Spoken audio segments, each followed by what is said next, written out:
Hey, I'm Laurie Warren, and welcome to today's discussion on how to create vibrant health, body, mind, spirit.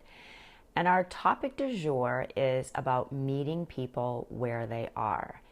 And one of the things that I have found, both personally in my own life and working with people professionally in my work helping people create vibrant health, is that we waste an immense amount of energy and create a lot of suffering for ourselves by basically just wanting people to be different than they are and wanting to be in a different place than they are, sort of spiritually or emotionally or somehow just different. And the bottom line, if you can only listen to me for 30 seconds, is that they are where they are. So you can get your underwear all in a bunch about how they're not where you want them to be, but the point is they're not. And we could actually create a lot of more love, acceptance, and just joy in our relationships if we could lean in more to these concepts that I'm going to talk about today. So I want to start with an analogy because I just find that metaphors are super helpful for people. So let's imagine that I am going hiking and I'm going to hike this really awesome mountain and I'm going with a friend. Yay. So that's all starting off really well. And let's just say that I'm a really super strong hiker, so I can get up a mountain really fast.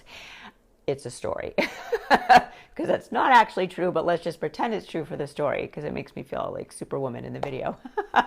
So I go out for this hike with this friend. In the beginning, we're kind of neck and neck and chit-chatting and everything's awesome. And then, because they start to get tired and I'm, this bionic hiker, I get up to the top of the mountain really fast.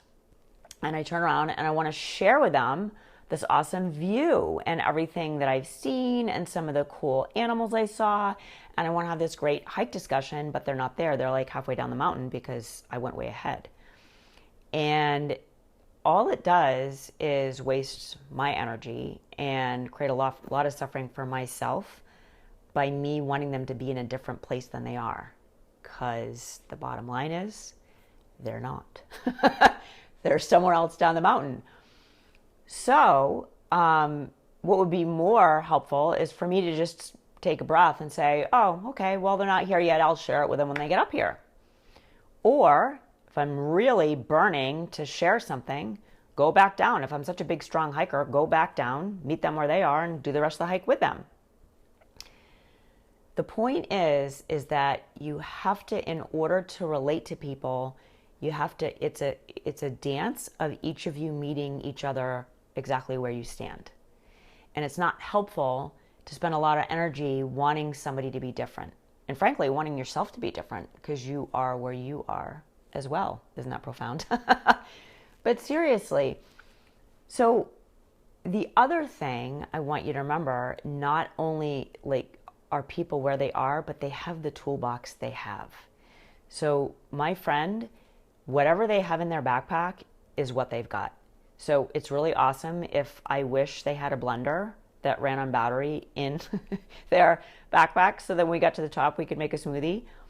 But they don't have a blender because who the heck would want to have a blender on a hike because it's heavy and then you have to bring all this stuff to put in it. So me wishing they had a different tool in their toolbox, so to bring it back to relational, wishing they were more emotionally sensitive, wishing they would get things done, more task oriented, wishing that they would not always be looking at their phone when I'm talking to them, wishing that they didn't lose their temper so much, wishing that, so there's all these things we wish about other people, but we need to meet them where they are. And that doesn't mean that we have to want to be with those people all the time, or that that we just throw in the towel. That's not what I'm saying at all, because a relationship is relational. Like it goes back and forth. So maybe we're not the best hiking companions. Maybe we should each hike with someone. I should hike with someone who's more like on their hair on fire trying to get to the top, because remember in the story, I'm an awesome hiker. And maybe they want to hike with someone that's just more enjoying the roses as they go along and stopping at a stream and noticing the animals and getting them out their binoculars, and maybe we're just different hikers. So maybe we're just not the best hiking companions. We can be friends outside of that. But a thing that's really helpful, stepping out of the metaphor and just going straight into relationships, is there's actually a few steps you can take.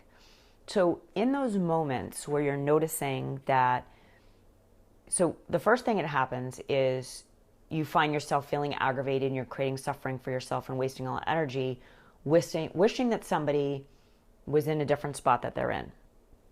The first thing to do is to notice it. That's the very first thing all the time. That is called mindfulness. You're being mindful of yourself.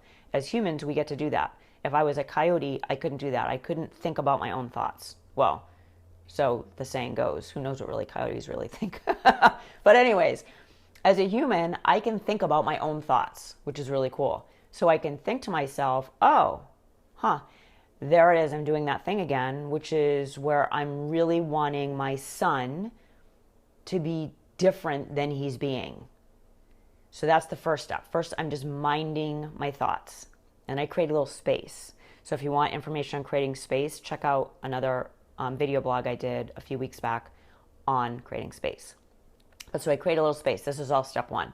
So first I'm mindful, and then I create space. So that's the first step. Second step is, now there's a part where it's a relational thing. You talk to the person about it. You communicate. Hey, I really wish that X, Y, and Z could happen when you're getting up in the morning, going back to my son. And he could say, well, I am who I am. Like, I just don't get up fast. So I'm a slow getter-upper. And you getting all aggravated at me every single morning and wanting me to be someone that pops out of bed is really awesome, but it's not going to happen because it's just not who I am. And then I say, oh, well, good point. I'm actually like that too. I don't get out of bed fast either. So then you start to have a communication. Oh, well, what if you set your alarm earlier? What if we got a snooze alarm? Like, there's all these different things you could bring in. Now, I'm using the simple thing of someone getting up, but this can go into really big, deep relational issues. Do you have a communication about it? So step number one, you're mindful and you create space. Step number two, you're relational and you're communicating. And the third thing is, through all of this and however you end up, love them where they are. You're in a relationship with this person for a reason. So love them in the package that they come in. And it doesn't mean that they're not going to change or you're not going to change, because hopefully we're all changing all the time, that we're evolving as humans and becoming more mindful and more conscious and more loving and being more authentically who we are and all that awesome stuff. But in the moment, right now, we each are who we are. So I'm going to love that person where they are and say, gosh, I just love them so much. The fact that he doesn't get up at on a dime is not a reason to be unkind and want him to be different than he is. Do you see what I'm saying? So it's this whole, like everything, it's not X, Y, Z. It's this kind of back and forth, but it's great to have just a few touch points, which is why I gave you kind of 3 touch points of things that can help you when you notice that you're doing the top of the mountain thing.